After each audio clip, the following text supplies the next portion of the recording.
avant Adam, avant Ève, avant que le souffle de vie ne touche la poussière. Quelque chose habitait déjà les hauts cieux. Vous êtes sur le point de plonger dans l'une des révélations les plus cachées de la création divine. Une vérité qui se cache entre les lignes de la Bible et dans les échos de textes oubliés. Des êtres glorieux, façonnés par la lumière du Créateur lui-même, existaient déjà et gardirent les portes du paradis. Seraient-ils les premiers à contempler le plan de la création? Seraient-ils témoins ou participants? Alors que l'univers était encore chaos et ténèbres, ces gardiens étaient déjà postés dans des lieux sacrés. Restez jusqu'à la fin, car ce que vous êtes sur le point d'entendre maintenant pourrait complètement changer la façon dont vous comprenez l'origine du monde. Commentez ci-dessous. Je veux rencontrer les gardiens. Cela permet à cette vidéo d'atteindre plus de personnes. Laissez votre like, activez la cloche et abonnez-vous si vous n'êtes pas déjà abonné. Mais après tout, qui étaient ces êtres? La Genèse commence par « Au commencement, Dieu créa les cieux et la terre », mais elle ne dit pas qui était déjà avec lui. Job 38:7 déclare « Les étoiles du matin chantaient ensemble, et tous les fils de Dieu poussaient des cris de joie. » Qui étaient les fils de Dieu qui ont été témoins de la fondation du monde? Et pourquoi étaient-ils si impliqués dans la création s'il n'y avait pas encore d'êtres humains? Pourrions-nous parler d'êtres antérieurs à la race humaine qui ont observé en silence les desseins du Tout-Puissant? La réponse nous conduit à un groupe oublié. Les gardiens célestes. Anges avec des désignations spéciales. Certains envoyés pour protéger. D'autres à observer. Et certains de ne jamais intervenir. Juste de contempler la grandeur de Dieu en silence. Selon les écrits hébreux anciens, les textes apocryphes et les visions prophétiques, il existait des ordres angéliques qui non seulement servaient, mais gardèrent quelque chose de sacré, les frontières entre le ciel et la création future.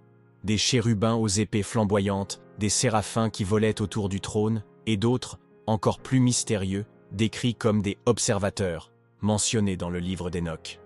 Ces êtres étaient présents avant que la terre ne prenne forme. Ils savaient ce qui allait arriver. Ils connaissaient la création de l'homme, le libre arbitre et le risque d'erreur. Et ils savaient aussi ce qu'il fallait arrêter. Ils gardèrent des secrets, des lieux et des objectifs qui ne seraient révélés que des millénaires plus tard. Mais pourquoi Dieu créerait-il des gardiens avant de créer ce qui serait gardé? La réponse réside peut-être dans la peur de la corruption. Même avant l'homme, la rébellion était une possibilité réelle. Le mal n'est pas né dans l'homme, il est né de la liberté. Les gardiens n'étaient pas placés uniquement pour la décoration, mais pour la protection. Ils connaissaient le plan. Ils savaient que la liberté des êtres créés comporterait des risques. Ils savaient ce qu'était la gloire et ce qu'était l'orgueil. Et certains d'entre eux, au fil du temps, franchiraient la ligne. Ils oublieraient leur mission. Ils échangeraient leur place d'observateur contre le désir de domination. C'est le début d'un voyage spirituel profond, où nous comprendrons non seulement qui sont les gardiens, mais aussi pourquoi certains d'entre eux ont échoué, et le coût éternel de cette chute. La Bible parle de chérubins placés pour garder le chemin vers l'arbre de vie après la chute d'Adam. Mais ce n'était pas la première fois qu'ils jouaient ce rôle. Ces êtres n'ont pas été créés après une erreur de l'homme. Ils étaient déjà là avant, préparés, positionnés. Dans Ézéchiel 28, nous lisons qu'un être est décrit comme un chérubin gardien, placé dans l'Éden de Dieu avant que la corruption n'y entre. De nombreux érudits pensent que ce texte désigne directement Lucifer, non seulement comme un ange, mais comme un gardien céleste de haut rang, chargé de protéger quelque chose de sacré. Et c'est précisément cette proximité avec le divin qui rend sa chute encore plus impactante. Il n'était pas étranger au trône. Il faisait partie de la garde d'honneur du Créateur. L'idée de gardien céleste va au-delà du symbolisme poétique. Dans plusieurs anciennes traditions juives, il existe des traces de classes angéliques appelées Ophanim, Séraphins, Malakim et principalement les Grigori, connus sous le nom de veilleurs. Ces derniers, selon le livre d'Enoch, étaient chargés de veiller sur la terre, mais finirent par être corrompus lorsqu'ils tombèrent amoureux des filles des hommes. C'est-à-dire que même parmi ceux qui ont été créés pour garder, il y avait place à la déviation. Cela révèle une vérité profonde. La présence devant Dieu n'annule pas la possibilité de choix. Et le libre arbitre, même au paradis, peut ouvrir la porte à la ruine. Si les gardiens ont échoué, que protégeaient-ils exactement? Serait-ce le trône, l'Éden céleste, ou peut-être quelque chose d'encore plus profond, l'équilibre spirituel de la création? Les textes anciens parlent de portails, de dimensions et de territoires spirituels qui doivent être gardés. Les chérubins du temple, représentés couvrant l'arche de l'alliance de leurs ailes, ne sont que des représentations visibles de réalités invisibles. Ce que nous voyons dans le monde physique n'est qu'une ombre de ce qui existe dans le monde spirituel. Et le rôle de ces êtres va bien au-delà de la protection d'un jardin. Ils protègent l'accès à la présence de Dieu. Et cet accès n'est permis qu'aux purs ou aux rachetés. Mais si certains gardiens sont tombés, d'autres sont restés fidèles. Et ils continuent à remplir leur mission jusqu'à ce jour. Apocalypse 4 décrit des créatures vivantes pleines d'yeux entourant le trône jour et nuit, disant « Saint, Saint, Saint est le Seigneur Dieu Tout-Puissant ». Ils ne dorment pas. Ils ne se reposent pas. Ils ne quittent pas des yeux l'Éternel. Ce sont les restes, les fidèles parmi les gardiens, des êtres qui connaissent le jugement, car ils ont vu la chute de leurs semblables, mais qui connaissent aussi la miséricorde, car ils servent un Dieu qui tend encore la main.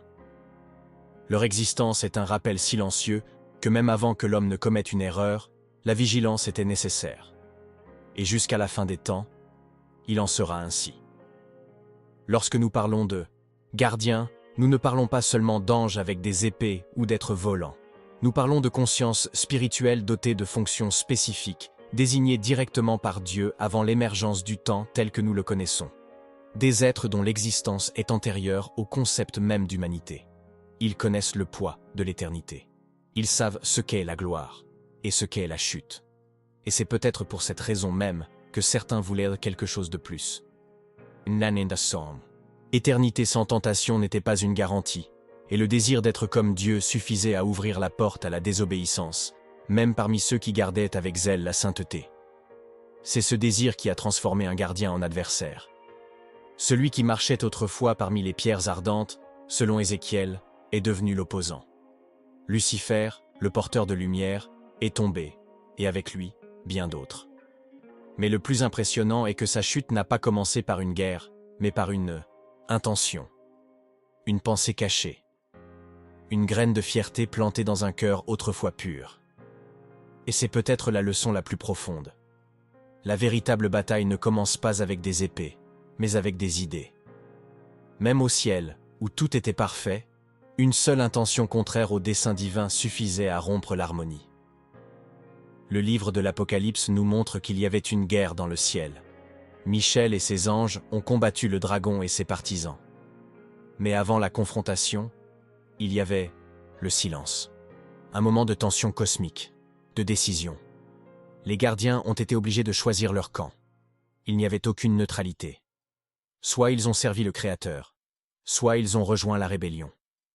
Certains ont hésité, d'autres sont tombés, et une partie est restée ferme. Cette division a non seulement créé une faille céleste, mais a également redéfini à jamais le concept de loyauté entre les êtres spirituels. L'éternité ne serait plus jamais la même. Et le ciel commença à porter des cicatrices invisibles, des marques laissées par ceux qui étaient censés le protéger. La mission des gardiens a depuis changé. Ceux qui se tenaient aux côtés de Dieu ont commencé à protéger non seulement les portails de la gloire, mais aussi les hommes, des créatures fragiles qui ne comprennent même pas l'étendue de cette protection. Beaucoup de ceux qui servent encore aujourd'hui comme ministres spirituels sont mentionnés dans les Écritures comme des anges envoyés pour exercer un ministère en faveur de ceux qui doivent hériter du salut. Mais le poids de sa fonction demeure. Ils ont vu leur chute, ils ont vu le début du péché, ils ont vu l'Éden fermé, et maintenant, ils suivent le plan de la rédemption étape par étape. Parce que le paradis n'est pas perdu, il est gardé, et ceux qui le protègent sont toujours là. Les gardiens restés fidèles ont commencé à interagir plus directement avec le plan terrestre. Dans la Genèse, nous voyons des anges protéger Lot, guider Abraham, révéler des rêves à Joseph et même affronter des rois. Ces apparitions ne sont pas de simples visites occasionnelles, elles font partie d'une mission permanente. La vigilance céleste n'a jamais cessé. Mais il y a une différence entre les anges envoyés avec des messages et les gardiens spirituels des frontières. Ces derniers ne communiquent pas de mots. Ils communiquent une présence. Ils ne semblent pas délivrer de messages, mais plutôt contenir l'avancée du mal et protéger ce qui appartient à Dieu. Les textes d'Ézéchiel et de l'Apocalypse révèlent des images symboliques qui désignent ces gardiens spirituels. Des animaux aux multiples visages, des roues dans des roues, des yeux partout sur le corps. Ces descriptions, aussi énigmatiques qu'elles puissent paraître, indiquent une réalité qui dépasse l'imagination humaine. La présence de ces êtres est si dense, si pleine de gloire, que même les prophètes se prosternent de peur devant eux. Ce sont ceux qui restent proches du trône et, en même temps, veillent sur les limites du sacré. Ils sont les sentinelles du ciel, les observateurs du monde, les protecteurs de l'invisible. Mais même avec leur fidélité, ces gardiens savent que le mal rôde toujours. La chute de ces frères célestes n'était pas la fin, c'était le début d'une guerre silencieuse. Une bataille qui ne se déroule pas avec des explosions ou des cris, mais avec des influences, des tentations, des stratégies spirituelles. Et ceux qui gardent le paradis veillent désormais sur la race humaine. Ils observent les pas des hommes, l'avancée des ténèbres, la souffrance causée par le péché. Ils n'interviennent pas sans ordre, mais lorsque le plan divin l'exige, ils agissent avec précision. Parce que leur mission n'est pas de protéger l'homme, mais de protéger le dessein éternel du Créateur. L'apôtre Paul a écrit que la création soupire, attendant la révélation des enfants de Dieu. Mais il y a quelque chose au-delà de cela. Le monde spirituel attend aussi l'accomplissement du temps. Les gardiens n'oublient pas. Ils se souviennent de ce qui a été perdu, de ce qui a été corrompu et de ce qui doit encore être restauré. Et quand le temps viendra, selon le livre de l'Apocalypse, il y aura à nouveau du mouvement dans les cieux. Les portails seront ouverts, la gloire sera manifestée, et les mêmes gardiens qui étaient là au début seront là à la fin, devant le trône, dans les nuages, dans les cieux qui s'ouvriront comme un livre. Parce que le paradis perdu sera retrouvé. Beaucoup se demandent pourquoi Dieu permettrait la chute d'être si proche de lui. La vérité est que même les anges n'ont pas été exemptés de ce choix. Et c'est précisément cette liberté qui a révélé la différence entre ceux qui aimèrent le trône et ceux qui le désirèrent simplement. Les gardiens qui sont restés fidèles l'ont fait non par peur, mais par révérence. Ils ont choisi l'obéissance même lorsqu'ils étaient témoins du chaos. Ils ont choisi de rester dans la lumière, même lorsque l'obscurité les entourait. Et ce choix, fait avant même les temps, résonne encore aujourd'hui dans chaque geste silencieux de protection spirituelle que beaucoup ne remarquent même pas. Il existe des passages bibliques qui suggèrent que ces gardiens continuent d'agir. Dans Daniel, nous lisons l'histoire d'un prince du royaume de Perse qui a résisté à l'ange envoyé par Dieu. Cela nous révèle une dimension spirituelle où des nations entières ont des forces observées et confrontées à ces êtres invisibles. Les gardiens ne protègent pas seulement ce qui est sacré. Ils affrontent ce qui menace le plan de Dieu. Des batailles se déroulent actuellement, au-dessus des cieux visibles, dans des sphères que l'esprit humain ne peut atteindre. Mais ils sont là. Faites attention, infatigables, et déterminés à maintenir l'ordre sacré, même face au désordre croissant dans le monde. L'histoire des gardiens est aussi l'histoire d'un avertissement. Même ceux qui sont les plus proches de Dieu ne sont pas à l'abri de l'orgueil, et la proximité avec le sacré exige une responsabilité. C'est pourquoi ces êtres sont représentés avec tant d'yeux, tant de visages, tant de vigilance. Ils ne se laissent pas distraire. Ils ne s'installent pas. Ils savent que la moindre faille peut être exploitée par les forces de la rébellion. Et ils savent aussi que l'homme, fait de poussière, mais portant l'image divine, est au centre d'un plan que le ciel tout entier observe avec attente. Car, contrairement à eux, l'homme sera racheté et occupera une place que beaucoup d'anges n'auront jamais. Cela explique peut-être la raison de tant de résistance spirituelle envers les êtres humains. Les gardiens déchus savent que le trône ne leur appartiendra plus. Ils savent que le royaume sera livré aux saints. Et ainsi ils se battent furieusement, essayant de détourner, de corrompre, de tromper. Ils ne gardent plus, ils attaquent. Ce sont les justiciers qui ont rompu leurs vœux, les sentinelles devenus envahisseurs. Mais de l'autre côté, les fidèles restent debout. Et ils nous protègent, même quand nous ne pouvons pas les voir. Car jusqu'à ce jour, les portes du paradis sont surveillées. Et personne n'entre, personne ne touche, personne ne détruit ce que Dieu a choisi de garder avec sa propre gloire. Il existe un concept présent dans plusieurs traditions anciennes, connu sous le nom de voile. Une frontière invisible entre le monde visible et invisible. Entre le naturel et le spirituel. Entre l'homme et les gardiens. Ce voile n'était pas toujours opaque.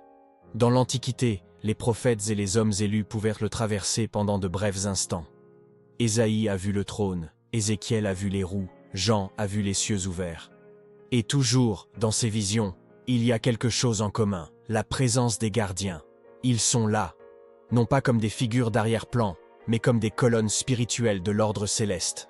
Ils maintiennent la structure de la sainteté, et le fait qu'ils soient toujours présents nous rappelle que l'accès au divin nécessite la peur. Lorsque l'homme a péché en Éden, des gardiens ont été postés avec des épées flamboyantes pour empêcher son retour. Ce n'était pas une punition, c'était de la miséricorde. Ce jardin, désormais contaminé par le choix de l'homme, ne pouvait plus être touché. Et les gardiens savaient que permettre l'accès à l'arbre de vie dans cet état serait une damnation éternelle. Ils ont agi par obéissance, même si cela signifiait bloquer la créature faite à l'image du Créateur. La garde du paradis n'était pas seulement physique, elle était spirituelle. Et la fermeture du jardin fut, paradoxalement, le début de la promesse de rédemption. Parce que Dieu n'a pas perdu le contrôle, il a simplement repositionné le sien. Ces êtres, que certains appellent anges et d'autres gardiens, ont une hiérarchie qui dépasse l'entendement humain. Il y a des archanges, des princes célestes, des armées organisées. Michel est mentionné comme celui qui combat pour les nations, et Gabriel comme le messager direct du Très-Haut. Mais à côté d'eux, il y en a d'autres qui n'ont pas de nom enregistré. Et c'est peut-être pour cette raison même qu'ils sont les plus proches du trône. Ceux qui n'ont pas été envoyés, mais qui restent. Ceux qui ne parlent pas, mais regardent. Ce sont les gardiens silencieux. Ceux dont la gloire est invisible, mais dont l'autorité fait trembler même les cieux. Ils ne font pas de miracles. Ils préservent la sainteté. Beaucoup se demandent s'il existe encore un paradis en réserve. La réponse se trouve dans les paroles de Jésus au voleur sur la croix. « Aujourd'hui, tu seras avec moi au paradis. » Cela indique que le paradis n'a pas disparu. Il a simplement été élevé, caché à la vue des hommes. Et s'il continue d'exister, il est logique de conclure qu'il continue également d'être stocké. Les mêmes êtres qui le protégeaient au début sont toujours là, entre l'éternité et le temps, entre promesse et accomplissement, entre nous et ce que nous reverrons un jour de nos propres yeux. Mais jusqu'à ce moment-là, les gardiens restent, debout, fidèles, silencieux. Beaucoup croient que les gardiens célestes n'agissent qu'au ciel, mais la vérité est que leur portée touche également la terre. Il y a des moments où leur présence se manifeste dans des situations extrêmes, délivrances inexplicables, rêves révélateurs, prémonitions profondes. Ils ne sont pas là pour être adorés, ni pour prendre la place de Dieu, mais pour s'assurer que les événements se déroulent selon le plan éternel. Lorsqu'un enfant de Dieu est en danger, lorsqu'une promesse est sur le point de s'accomplir, lorsqu'une brèche spirituelle menace l'équilibre, il se déplace. Rarement vu, presque jamais remarqué, mais réel, actif, présent. Ces gardiens ne sont pas seulement des guerriers, ils sont des témoins de l'histoire. Ils ont vu la création de l'homme. Ils ont vu le sang d'Abel crier de la terre. Ils ont vu les patriarches marcher avec Dieu, ils ont vu le Messie naître dans la chair. Et maintenant, ils voient la fin approcher. Ils connaissent le cycle, tu sais ce qui va arriver. Votre silence n'est donc pas une passivité, c'est une attente. Ils regardent les cieux se préparer, les signes s'aligner, les prophéties s'accomplir, et ils savent que le temps viendra où, une fois de plus, ils seront appelés à agir. Mais cette fois, ce ne sera pas pour protéger Éden, mais pour annoncer le retour du roi. L'Apocalypse révèle qu'il y aura un son de trompette et que les cieux s'ouvriront. Et avec celui qui viendra sur un cheval blanc, il y aura une armée céleste. Beaucoup pensent que parmi eux se trouvent les gardiens, les mêmes qui étaient là au commencement, qui ont été témoins de la chute, qui ont gardé le paradis, marcheront désormais aux côtés de l'agneau. Non pas comme des figures symboliques, mais comme de véritables agents du jugement dernier. Et quand cela se produira, il n'y aura plus de portail à protéger, car le royaume lui-même descendra sur terre, et chaque œil verra. Toute langue confessera. Chaque structure spirituelle sera exposée. et la gloire de Dieu sera incontestable. Mais d'ici là, nous devons comprendre. Nous ne sommes pas seuls. Il existe une réalité spirituelle vivante qui nous entoure et nous accompagne. Nous n'adorons pas les gardiens, mais nous reconnaissons leur fonction dans le plan divin. Ils pointent vers quelque chose de plus grand, vers un trône, éternel, pour un but sacré, et pour une promesse qui se réalise même lorsque les yeux naturels ne la voient pas. Si aujourd'hui vous avez l'impression d'être dans une bataille invisible, sachez qu'il y a une surveillance tout autour de vous. Non pas par votre mérite, mais par sa grâce. Parce que le Dieu qui a créé l'homme avait déjà placé des gardiens tout au long du chemin. Bien avant le premier souffle d'Adam. Il y a une beauté silencieuse dans l'existence de ces êtres. Ils ne réclament pas la gloire, ils ne recherchent pas les applaudissements, ils n'apparaissent pas sur scène. Son obéissance est totale, sa fonction est éternelle. Ils font partie de ce que Paul appelle le cosmos invisible, où les trônes, les pouvoirs et les dominations existent sous le contrôle absolu de Dieu. Les gardiens sont ceux qui maintiennent l'ordre, même lorsque le monde semble s'effondrer. Alors que les yeux humains voient dans le chaos, les guerres et les ténèbres, les yeux spirituels, lorsqu'ils sont, c'est ouvert, voient des formations célestes en position, parce que le plan continue. Et ceux qui ont été désignés pour monter la garde sont toujours à leur poste. Vous ne verrez peut-être jamais de tuteur. Je n'entendrai peut-être jamais ta voix. Mais si vous appartenez au royaume, vous pouvez être sûr qu'il y a des yeux sur votre vie. Des yeux qui ne dorment pas. Cela ne cligne pas des yeux. Cela n'hésite pas. Ils ne sont pas là pour remplacer votre foi, mais pour soutenir votre cheminement. Et quand l'obscurité s'installe, quand tout semble perdu, souviens-toi, le ciel n'est pas silencieux. Il y a des sentinelles dans les hauts lieux, prêtes à agir selon l'ordre du Très-Haut. Parce que la même main qui a créé les gardiens est celle qui vous soutient. Ce qui a commencé par une protection sur l'Éden se termine par une garde spirituelle sur la Nouvelle Jérusalem. Dans Apocalypse 21, nous lisons que les portes de la cité céleste ne seront jamais fermées. Mais pourquoi? Parce qu'il n'y aura plus de menaces. Car ceux qui ont été fidèles auront déjà gagné. Et les gardiens qui autrefois barraient le chemin célébreront désormais l'arrivée des rachetés. Ils n'ont pas seulement protégé, ils ont attendu. Ils furent témoins de la fidélité de Dieu à travers les âges. Et lorsque le dernier élu entrera dans la gloire, les portails s'ouvriront, non pas pour se refermer, mais pour rester à jamais grands ouverts vers l'éternité. L'histoire des gardiens est aussi notre histoire. Parce que nous avons été créés non pas pour les craindre, mais pour marcher dans la même obéissance qu'ils ont démontrée. Et si certains sont tombés, que cela nous rappelle la valeur de rester ferme. Si d'autres sont restés fidèles, que cela nous inspire à ne pas abandonner. Parce qu'il y a un endroit qui se prépare, un royaume gardé par des mains invisibles, un destin réservé à ceux qui croient. Et jusqu'à ce que ce moment arrive, nous vivrons dans la foi, avec la certitude qu'il y a plus entre le ciel et la terre qu'il n'y paraît, et parmi ces merveilles se trouvent les gardiens. Il y a quelque chose de sacré dans la simple connaissance que le royaume est surveillé, qu'il y a des êtres qui ne se sont jamais corrompus, qui n'ont jamais quitté leur poste, qui n'ont jamais dévié du plan. Ils ne nous regardent pas avec jugement, mais avec attente, parce qu'ils connaissent le poids du choix, et ils connaissent le pouvoir de la rédemption. Alors que le monde naturel est en crise, les cieux restent en parfait ordre. Parce qu'il y a des sentinelles postées. Il y a des limites que le mal ne peut dépasser. Il y a des territoires qui restent scellés. Et il y a des promesses qui resteront intactes, gardées par ceux qu'elles ont été créées pour protéger. Le temps avance, les prophéties s'accomplissent, et le ciel, plus que jamais, se prépare au retour du roi. Lorsque cela se produit, les gardiens ne se tiendront plus devant des portails fermés, mais autour de portes ouvertes, accueillant ceux qui ont persévéré jusqu'au bout. Ils ont déjà vu le début de tout. Et maintenant, vous verrez également la glorieuse conclusion de l'histoire. Leur présence nous rappelle que Dieu n'a pas perdu le contrôle une seule seconde, et que tout est surveillé, y compris votre vie. Non pas avec les yeux de la peur, mais avec les yeux du but. Tu n'es pas seul, ça n'a jamais été le cas. Si aujourd'hui vous avez l'impression d'être en guerre, d'être encerclé, d'être sur le point de tomber, sachez ceci, il y a des anges dans la bataille. Il y a des gardiens qui veillent. Et il y a un Dieu sur le trône qui connaît chaque larme, chaque prière, chaque choix. Il sait à quoi vous faites face. et il a déjà désigné une protection avant même que le problème ne survienne. Votre histoire n'est pas encore terminée. Et tandis que vous marchez, des êtres spirituels sont positionnés, veillant sur ce qui doit encore s'accomplir en vous. La surveillance est réelle, le royaume reste ferme, et les cieux restent ouverts à ceux qui croient. Citation du jour. Quand tout semble silencieux, rappelez-vous, même le silence du ciel est plein de sentinelles. Si cette histoire vous a touché, laissez un like, activez les notifications et abonnez-vous à la chaîne pour ne pas manquer les prochaines révélations.